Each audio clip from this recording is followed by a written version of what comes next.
Everyone, welcome into Messiah Nation. Thank you guys so much for joining us for our Torah portion. We are kind of in this place where we've got Passover happening and the Torah portion happening at the same time. So those of you that want to just focus on Passover this week, that's fantastic. Those of you that want to study the portion in Leviticus 6, 8 through chapter 6 through 8:36, when the Lord gives Moses commands for Aaron and his sons.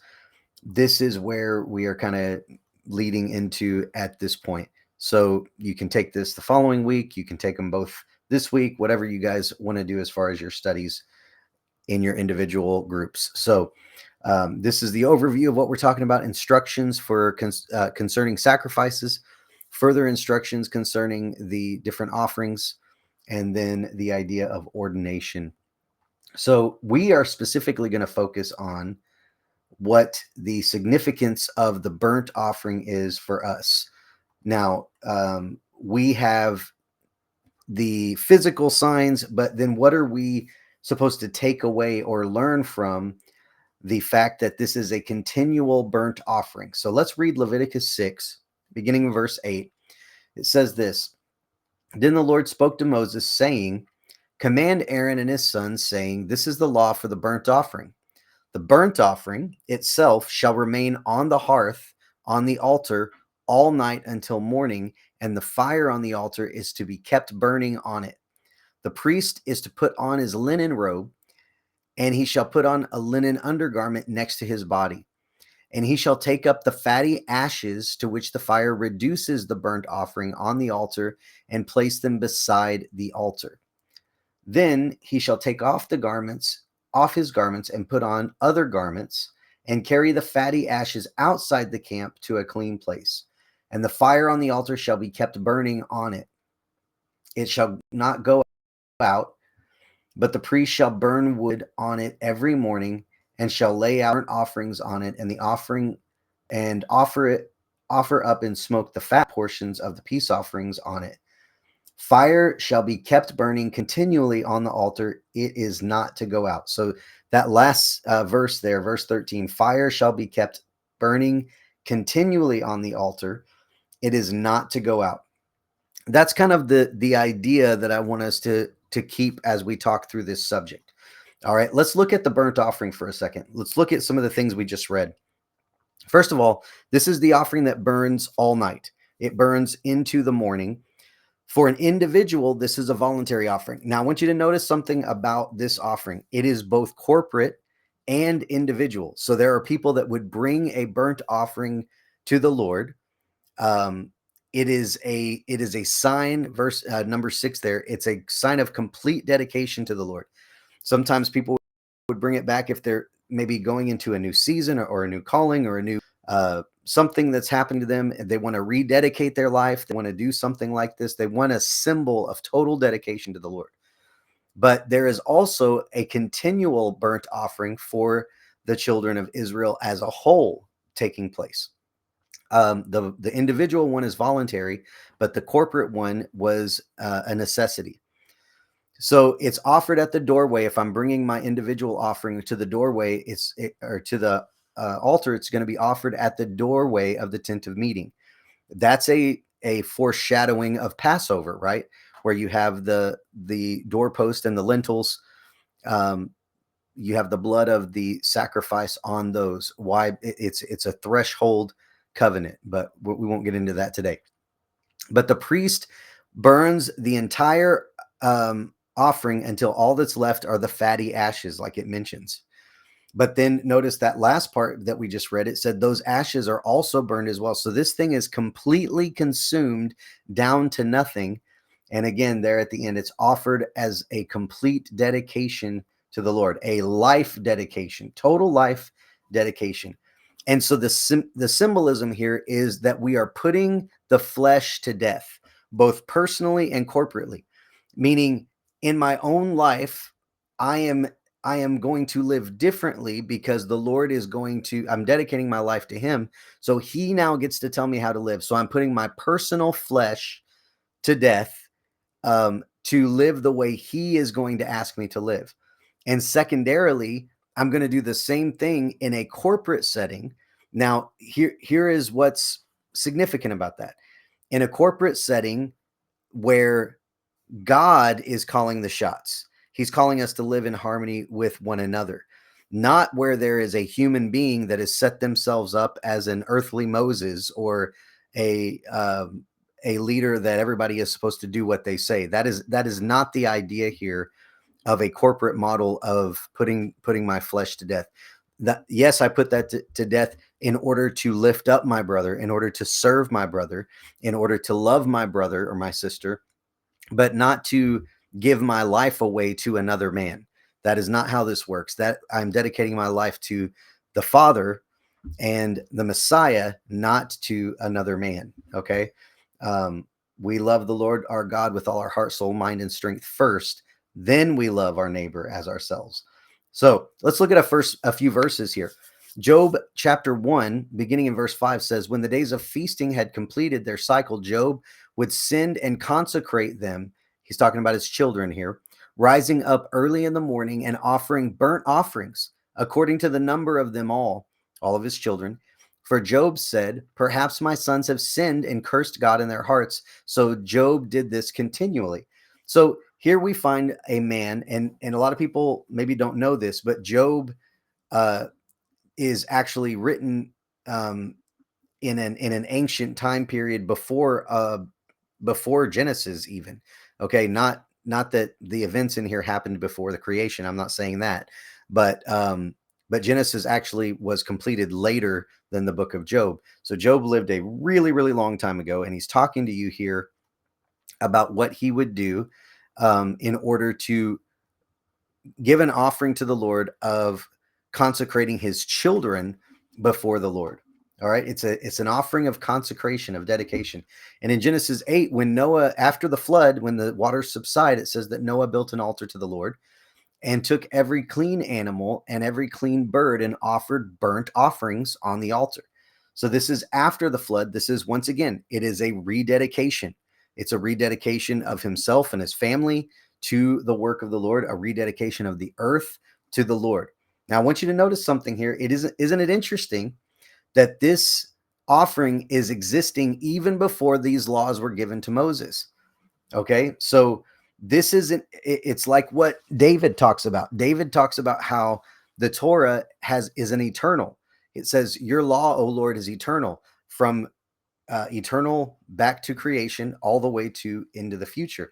That's why we're not going to go into all this stuff, but that's another point here that shows us that this law has always existed. The law of God is his character. It's not just a list of do's and don'ts. Okay. So, but what is the purpose of this offering? What is it targeting, right? So let's look at Deuteronomy 4. It says this, so watch yourselves that you do not forget the covenant of the Lord and Lord your God, which he made with you, and make for yourselves a graven image in the form of anything against which the Lord your God has commanded you. For the Lord your God is a consuming fire, a jealous God. So what is the concept here? It's that he doesn't want us creating for ourselves, making for ourselves anything that would take our focus away from him, take the honor away from him, take the service away from him. He is a consuming fire that is burning all of those things away that would distract us from serving him with our whole heart. That is the idea behind this burnt offering. So the question becomes, what gods and what idols lead us away from him? That's a really good discussion topic right there. You guys can discuss at your leisure when you're ready to do that. But really, this idea of something that gets put before the Lord can be something as extreme as another god.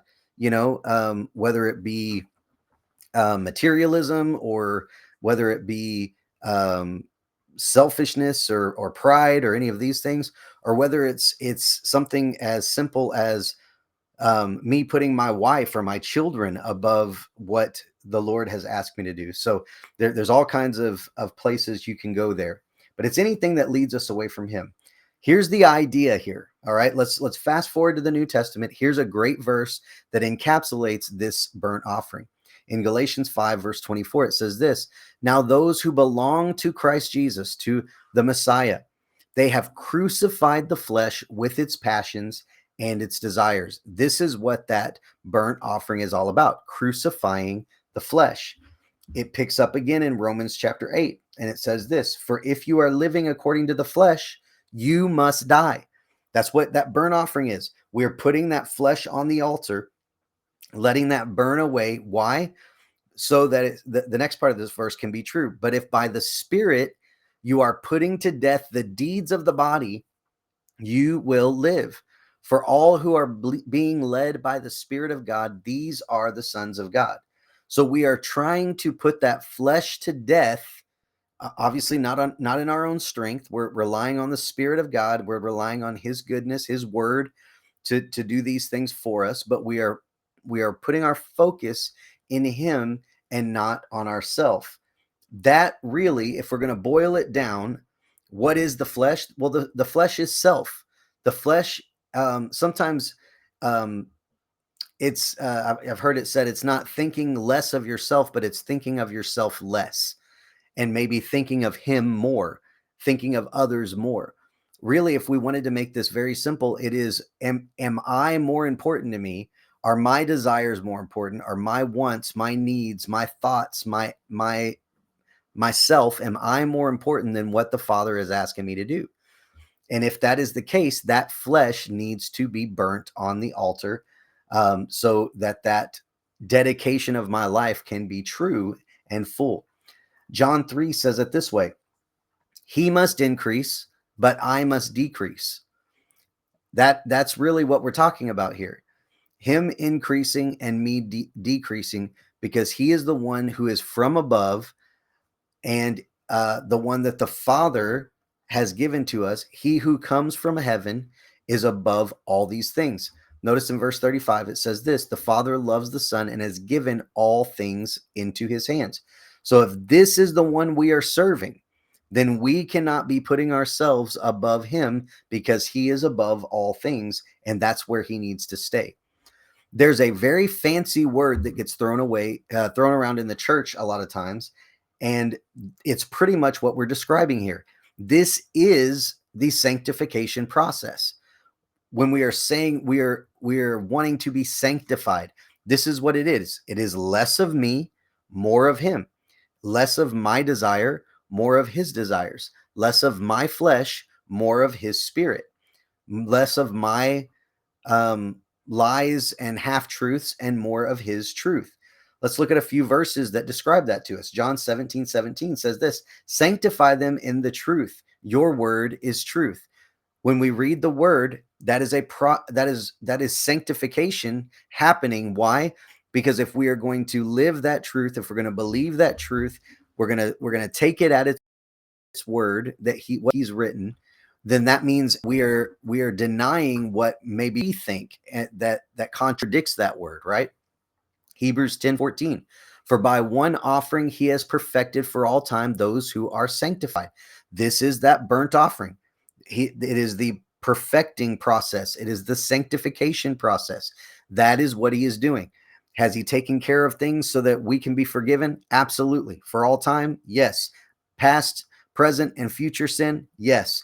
But that doesn't mean that our part is done, because we are working out our salvation with fear and trembling, right? We're not earning it, but we are allowing Him to mold us into His image. 1 Thessalonians 5:23. Now may the God of peace Himself sanctify you entirely. Okay, there's that all-consuming part, right? Entirely. The idea of total dedication, total life dedication. And may your spirit and your soul and your body be preserved completely. There's that word again, complete. Without blame. That's the kind of offerings we bring, right? At the coming of our Lord Jesus Christ. That's the idea here.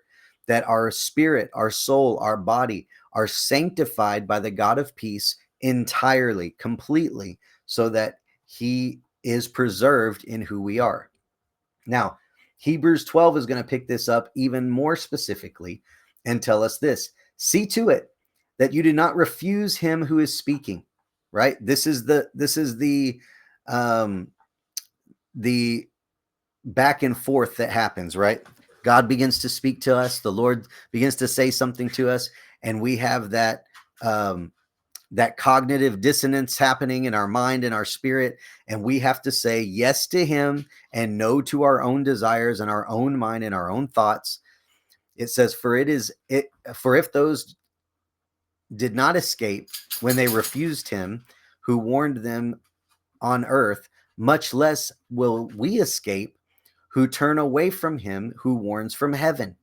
And his voice shook the earth then, but now he has promised, saying, yet once more I will shake not only the earth, but also the heavens. Okay, what are we talking about here, Mikey? You're reading a bunch of weird stuff. Well, let's look at this next part. This expression, yet once more, denotes the removing of those things which can be shaken, right? So whatever it is that can be shaken as of created things, so that those things which cannot be shaken may remain. That's what we're talking about. Burning that offering till it's ash and nothing remains but the spiritual, right? All of the fleshly things are burnt off. Therefore, since we received a kingdom that cannot be shaken, that's the stuff that we're trying to preserve.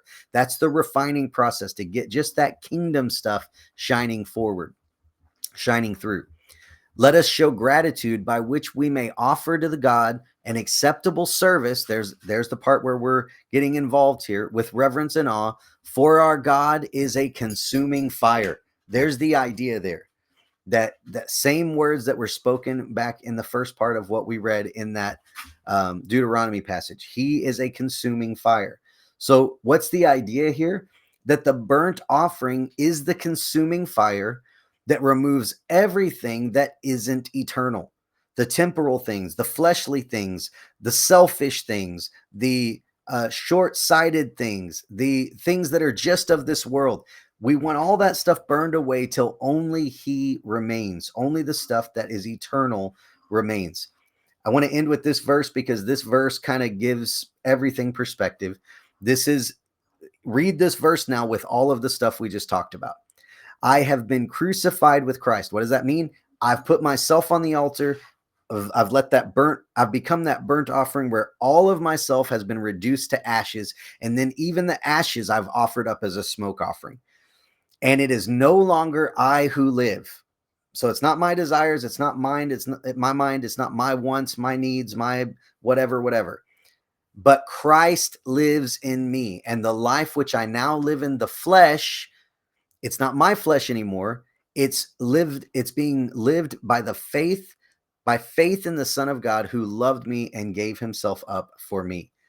So you get to see here how so many of these New Testament passages find their heartbeat in the Torah and in these offerings. As we're going through Leviticus, so much of these things kind of hidden in the sacrificial system give meaning to these passages so that we don't take them out of context. So what are we saying here? Here's kind of a one-liner. My sanctification is in direct proportion to my sacrifice or my offering, right? As I give myself away to the Lord, as I put those thoughts and ideas and desires of the flesh, that offering becomes purified and I become sanctified. So I hope that blesses you. So good to be able to be with you guys again. God bless you. Like, share, subscribe, comment. All that stuff is so appreciated. Thank you guys so much for being with us, and we will see you next time. Shabbat Shalom, and hope you have a wonderful Pesach.